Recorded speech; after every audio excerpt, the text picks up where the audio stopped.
Welcome to my Bedlam Vial guide. Bedlam Vial is located in Rothgar and is a part of the Scions of Athelia DLC.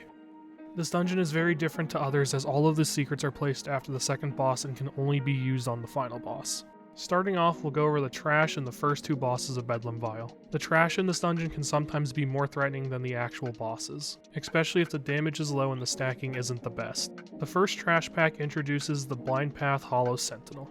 Quick Strike, the Sentinel's light attack. This attack deals around 1000 damage blocked. Heavy Attack, the Sentinel's heavy attack.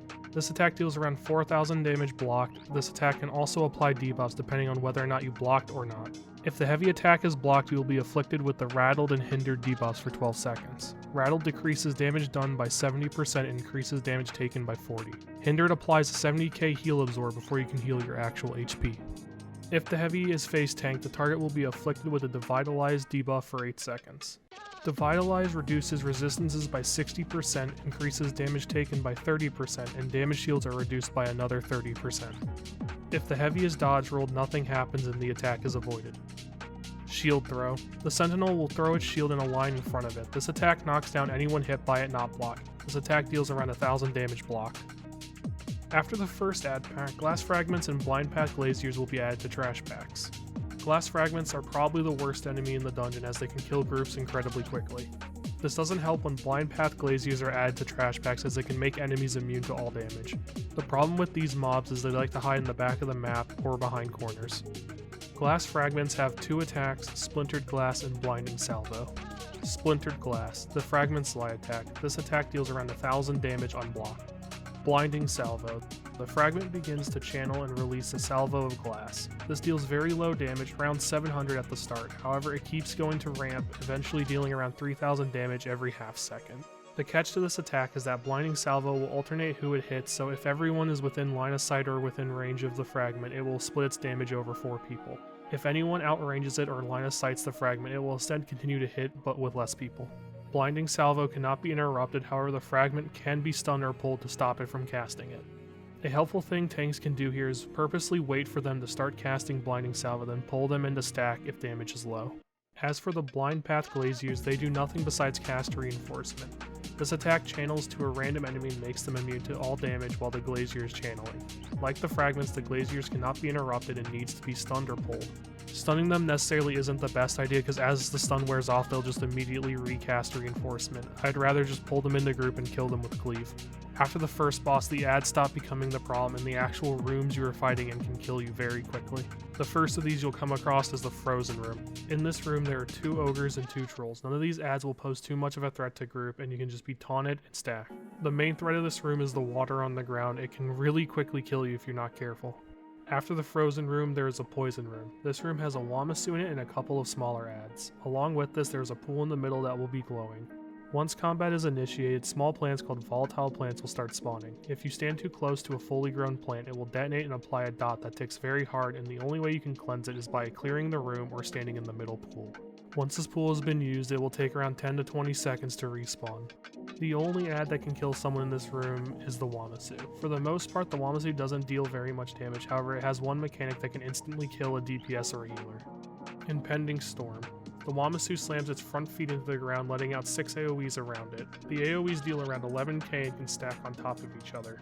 If you're standing too close to the Wamasu when this starts happening, the AoEs can stack on top of you, instantly killing you. After the second boss, we mainly return to Hollow Sentinels. Along with these mobs, Miroplasms are introduced. These slimes don't have all that much health and be killed quite quickly. Miroplasms only have 2 attacks. First is Quills. If a Miroplasm isn't casting its other attack and is within melee range of a target, it will cast Quills. This deals very low damage, only dealing around 4k damage. Lustrous Blast. The Miroplasms will start floating towards a random player, spewing AoEs at them and in random directions. These AoEs deal around 3k damage. Shattered Champion. This is by far the hardest fight on the tank as every attack the Shattered Champion applies an Oblivion dot. This mixed with being able to go immune and other effects it can apply, Shattered can put a lot of pressure on a tank. Crystal Spear. Shattered's light attack. This attack deals around 600 damage block and applies the Gaping Wounds dot for 8 seconds. Crunch. Shattered's other light attack. This attack deals around 600 damage block but can also reset or apply Gaping Wounds. Gaping Wounds. This is an Oblivion dot that is applied by any damage done by Shattered. This dot is health based and ticks every second. On my tank it ticks for around 5,500 damage. Sometimes this will tick slightly faster than a second because every time he applies the dot it will actually hit you one time instantly. Crushing Shards, Shattered's heavy attack. This attack deals a moderate amount of damage if blocked. This attack also applies different debuffs depending on whether or not it is blocked, dodged, or face tanked. If Crushing is blocked, you will be afflicted with the Rattled and Hindered debuffs for 12 seconds. Rattled decreases damage done by 70% and increases damage taken by 40%. Hindered applies a 40k heal absorb before you can heal your actual HP. If Crushing misses or is dodge rolled, Shattered will gain Seethe, increasing its damage by 60% for 12 seconds. If Crushing is face tanked, the target will be afflicted with Devitalized for 8 seconds. Devitalized reduces resistances by 60%, increasing damage taken by 30%, and damage shields are reduced by another 30%. Glass Stomp. Shattered will stomp the ground, summoning AoEs under all players' feet. These AoEs take around half a second to form, and once fully formed will shoot glass up from underneath everyone. Anyone hit by either the initial hit or the dot afterwards will be given the Gaping Wounds dot. This attack can be dodge rolled and these AoEs last for 20 seconds. Shard Bash. Shattered will teleport to the middle of the arena at 70 and 50%. At 70%, Shattered will cover the outside of the arena in glass. At 50%, he will spawn a donut in the middle of the arena. This will severely reduce the arena size as the fight goes on. Glass Fragments. Every 10% Shattered will summon a glass fragment. These need to be focused as they can very quickly kill people if they aren't being watched. They have no new mechanics and they act just like the ones we've seen before, however on hard mode they deal quite a bit more damage than they do on the trash packs. Blind Path Glaciers. At around 75, 55, and 35%, Blind Path Glaciers will spawn. These mobs will make everything in the arena immune to damage and they should be pulled on top of Shattered to be cleaved quickly. Tips for the Shattered fight. Shattered's heavy attack should be dodge rolled if you are playing without a healer and aren't on a tank that can quickly heal the trauma. While it does enrage the boss, the Gaping Wounds dot can quickly kill you if you cannot remove the trauma debuff. After around 60%, if you're in charge of pulling the glass fragments onto Shattered, you should wait a little bit as they will almost always immediately teleport away from where they're standing, so if you pull them too quickly they'll just teleport away from you. DPS if they can in this fight should run Azure Blight. It will allow you to focus the boss, and as long as the tank is pulling the adds on top of the boss, they should die pretty quickly to Azure's explosion. To keep the arena as clean as possible, my group normally has a DPS stay on the outside ring and a tank stays in the middle with Shattered. This gives the tank room to move around, and DPS nowadays are mostly Arcanists and can still reach Shattered. Here are some basic setups we use for the Shattered fight. These are a little bit more in depth than what we normally would do, but Shattered does allow the use of Azure Blight.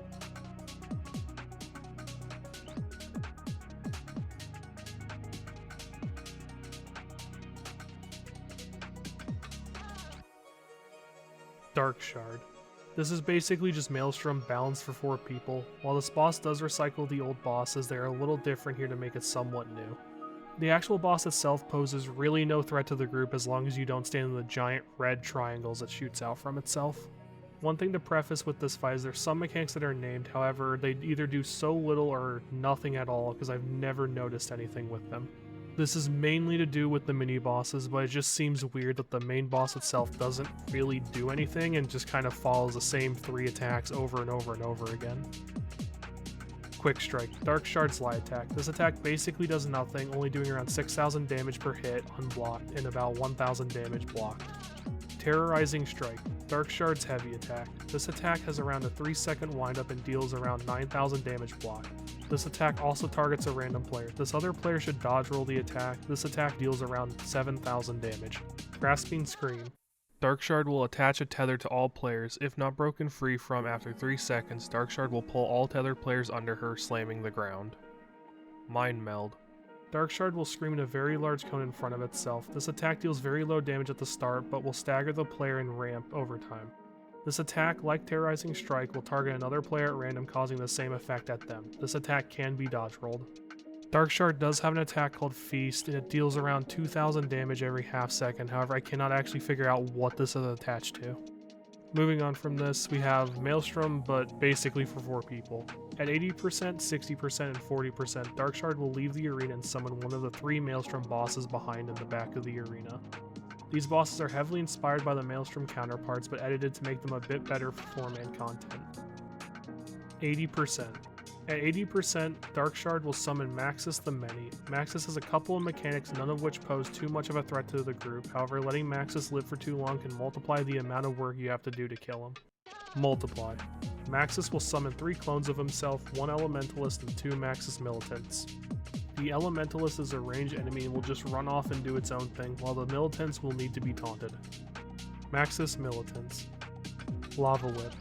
The Maxis Militant's heavy attack. This attack deals a moderate amount of damage and should be blocked. Fiery Breath. The Maxis Militant will spew a fire cone in front of it. This attack deals very low damage and can be ignored by the tank. Dark Talons. The Maxis Militant will root anyone around them in place, applying a dot for a couple of seconds. This dot deals extremely low damage to a tank and a moderate amount of damage to DPS and healers. Explode. After killing Maxis the Many and Darkshard is in the arena, the Maxis clones will explode in a very large AoE around them. Maxis Elementalist. Run away. No, I'm not kidding, this is the name of the actual skill that they cast. Upon casting, the Elementalist will just run away from whoever has taunt. Thunder Thrall. The Elementalist will teleport towards a random player, causing an AoE explosion at the target area. This attack deals very little damage to tanks, and for DPS and healers it can deal around 11,000 damage. Shock. The Elementalist light attack. Entropic Bolt. Maxis' light attack. This attack can actually deal quite a bit of damage to a tank if unblocked, and it should never target a DPS and a healer. Teleport. Maxis will teleport across the arena or right next to himself. Bone Cage. Maxis will summon a runic AoE underneath the person with Taunt's feet. After a short cooldown, a skeletal hand will grab anyone who steps into it. This attack can be dodge rolled through and out of. Reunite. Throughout the fight, Maxis will call his clones to him, killing all but one and restoring health per clone he absorbs. On hard mode, he gains roughly 120,000 HP for every clone he absorbs. Darkshard reappears. After killing Maxis the Many, all of his clones will be killed and Darkshard will re-enter the arena. Darkshard gains the ability to summon the Militant and an Elementalist. These adds will explode after a short period of time in a very large AoE that one-shots. 60%. At 60%, Darkshard will summon the Champion of Atrocity or the Spider Daedra boss from Maelstrom Arena. The boss itself doesn't do much, but can quickly become annoying as it enrages very quickly. It also adds a lot of supporting mechanics that can quickly kill the group if the mechanics are not followed. Champion of Atrocity. Spit.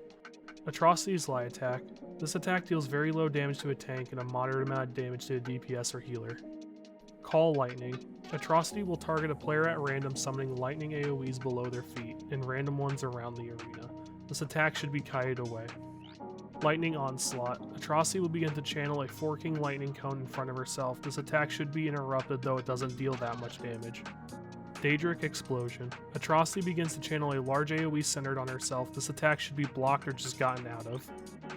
Boss Enraged. Throughout the fight while Atrocity is alive, she will continuously enrage, increasing her damage output. This has no upper limit that we have found, and she will eventually start light attacking for 100,000 damage plus. You can reset the enrage by stunning her with the totems found throughout the arena. Horvers, Totems, and Spiders. After Atrocity is spawned, Horvers will begin to spawn throughout the arena, and these should be killed on top of the web totems found throughout the arena. If they aren't, the Horvers will drop a Venom Gland instead that will last on the floor for some time and then explode if not used. If thrown at a web totem, it will become unwebbed. Once some totems are unwebbed, they will begin to have a yellow AoE around them. During the fight, small groups of spiders will spawn and run down random players. These spiders apply a stacking debuff, making you take more damage from their attacks, eventually one-shotting these players. These spiders can be killed, however they have a lot of health and a lot of damage resistance and just aren't worth it, and they will probably kill you before you kill them. You can get rid of them by standing in the yellow AoEs, as they will run away and dig into the ground. If these spiders aren't gotten rid of before the player dies, they will just instantly retarget a new player.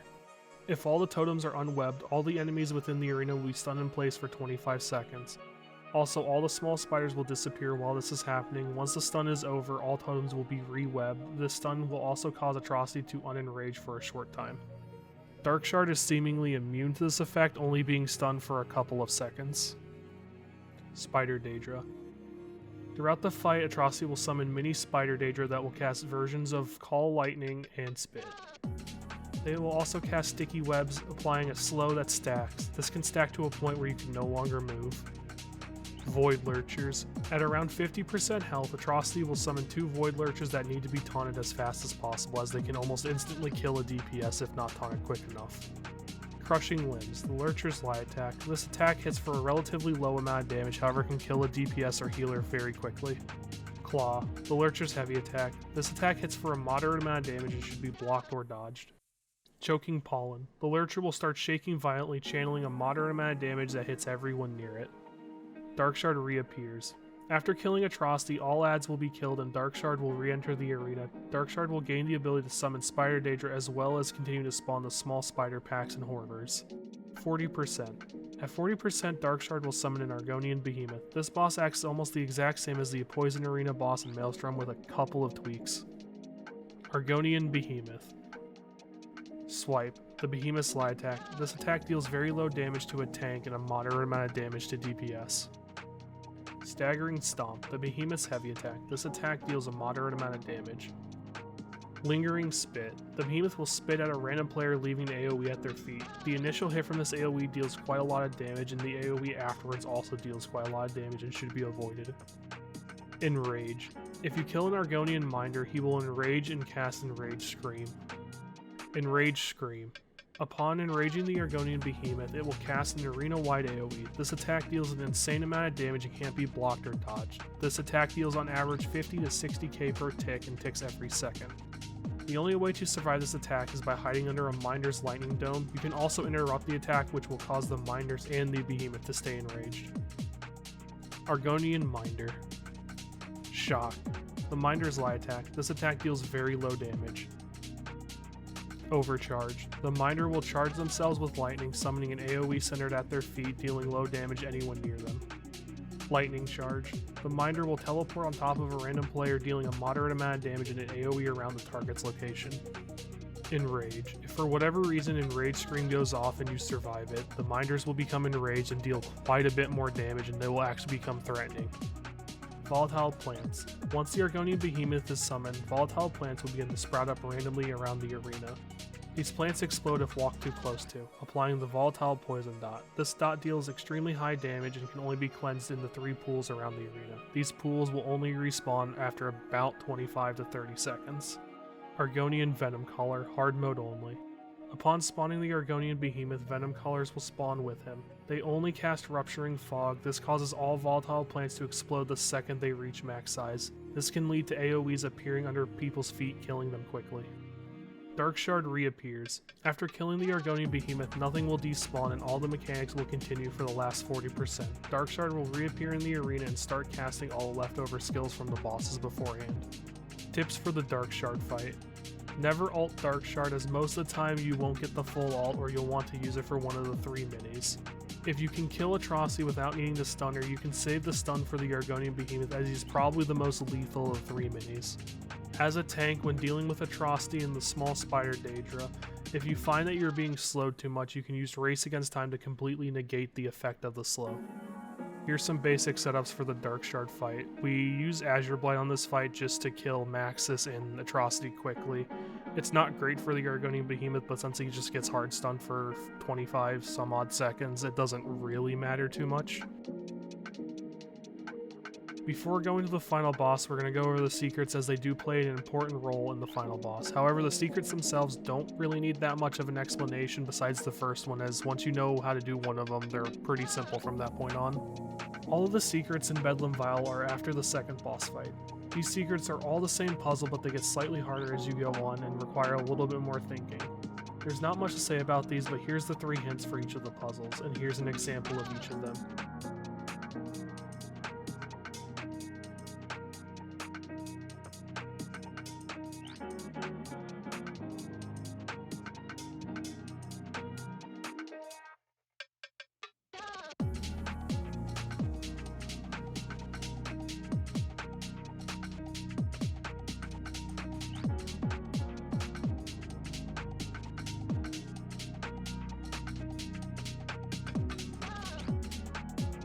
After completing the first puzzle, you will be rewarded with the Zephyrus Obscurus buff.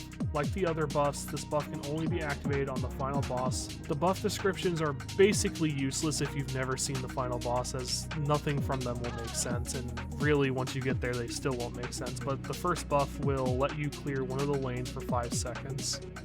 After completing the second puzzle, you are rewarded with the Ocular Disperser. This buff allows you to take a synergy that will protect you from the Gleaming Deluges on the final boss. After completing the third and final puzzle, you are rewarded with Catatonic Disruptor. During the blind's heavy attack, a synergy will appear allowing you to cancel the heavy attack entirely. The Blind. The Blind is the final boss within Bedlam Vial, and it's quite easy, though the fight can turn very bad and is extremely hectic. For the most part, you won't need a healer, as the DPS only really have to look out for shifting AoEs and occasionally the boss summoning an AoE under their feet. Smack. Starting off, we have the Blind's basic light attack. This attack has 2 variations, one of which is a 90-degree cone in front of her, which she alternates with another 180-degree cone. For tanks, this attack can come out quickly and seem like it's doing a lot of damage, but it's really not. For DPS, however, this attack can quickly kill you. Condemn. This is Blind's heavy attack. Condemn has a 3-second windup, and upon casting, the Blind will summon an AoE under the person's feet she is targeting. This AoE will follow the player for 3 seconds, after which the Blind will slam down, afflicting anyone hit with debuffs depending on whether or not the attack was blocked. This attack also deals a moderate amount of damage. If Condemned is blocked, you will be afflicted with Rattled and Hindered debuffs for 12 seconds. Rattled decreases damage done by 70% and increases damage taken by 40. Hindered applies a 40k heal absorb before you can heal your actual HP. If Condemn is dodge rolled or face tanked, the target will be afflicted with Devitalized for 8 seconds. Devitalized reduces resistances by 60%, increasing damage taken by 30%, and damage shields are reduced by another 30%.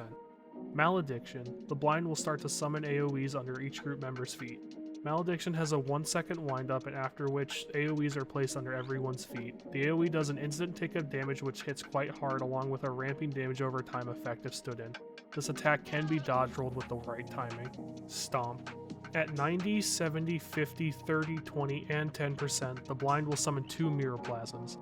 Unlike the Mirrorplasms before, these Mirrorplasms cannot be pulled, and on hard mode they have around 730k health. These Mirrorplasms are also untauntable and just wander the arena aimlessly, casting Lustrous Blast and Quills if they are too close to anybody. Shattered Defense is hard mode only. The Mirrorplasm will begin to cast Lustrous Blast. Anyone hit by the effect will be given a stacking debuff called Shattered Defenses. Shattered Defenses roughly increases damage taken by 3% per stack. Side note, while trying to make this guide and doing some recording and testing, we could not figure out for the life of us what this did. We had to end up using ESO logs and looking at damage taken and just trying to hope we could figure it out. This is the rough estimate we have. The debuff on the actual character sheet says absolutely nothing about what it does. If that could be fixed, that'd be fantastic. Smite. If for any reason the Blind is too far away from the person with taunt, she will cast a ranged light attack called Smite. This attack deals quite a lot of damage for how fast she can cast it. This attack is almost impossible to trigger due to her next mechanic. Shard Shift. If the Blind is too far away from a person with taunt, she will cast Shard Shift and teleport on top of the player with taunt. This is extremely fast and she can begin attacking before you see her reappear in front of you. Plants vs. Zombies phase. I really don't have a better name for it, as it wasn't named in anything we did, or we couldn't figure out what it was named, but at 80%, 60%, 40%, or 20%, the Blind will teleport to the opposite side of the arena from the entrance and start this phase. 80%. For the 80% phase, she will summon 4 Blind Shards that only cast one ability for now. Every so often throughout the fight, the Blind Shard will cast Gleaming Deluge, which is a glass AoE that runs across the ground towards the barrier. These deal moderate damage but can be dodge rolled through. They are random but will never make it impossible to stand somewhere. If you keep an eye on this phase, it's pretty simple. After about 8 to 10 seconds, the Blind will return to the arena.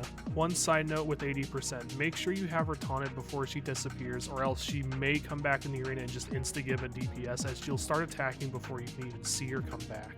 60%. For the 60% phase, she'll leave the arena for around 25 seconds. During this time, the Blind Shards will start to cast Piercing Beam. The beam covers 1/4 of the arena and hits very hard. Along with this, 2 Glass Remnants will spawn.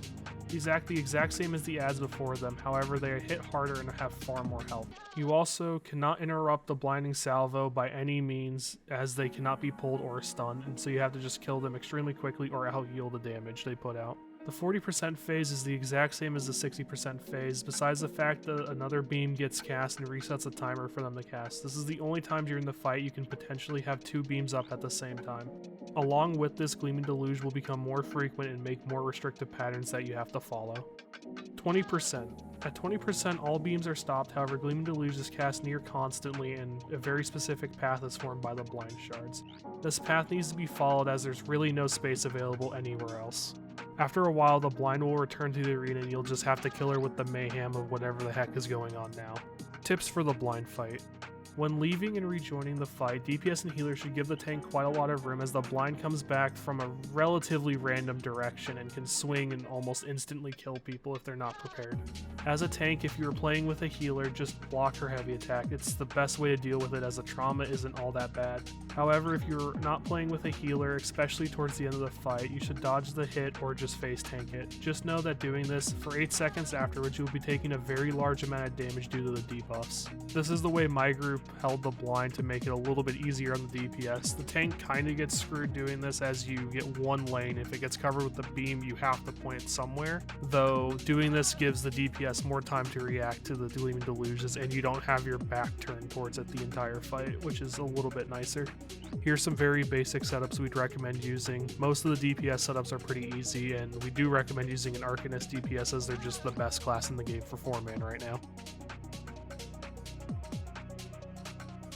Hey, thanks for watching. I just wanted to add this to the end of the video because this dungeon is really weird in the way that it works. It's extremely easy if you can just kill everything instantly, and there's a lot of potential to do that, and it's not that hard. These bosses don't really have that much health, and every time they do have scary mechanics, they can just completely be ignored because they either have extremely long windups or there's a buff to just completely ignore it. But overall, I would say this is a pretty fun dungeon. Blind is hilarious at the last 20%. I kind of wish they did that for 40-ish% of her health, and 20% just add lasers back. I guess if you put lasers in that, it'd be almost impossible, but it'd be funny. But overall, I'd give this dungeon a pretty high score overall. It's a lot of fun.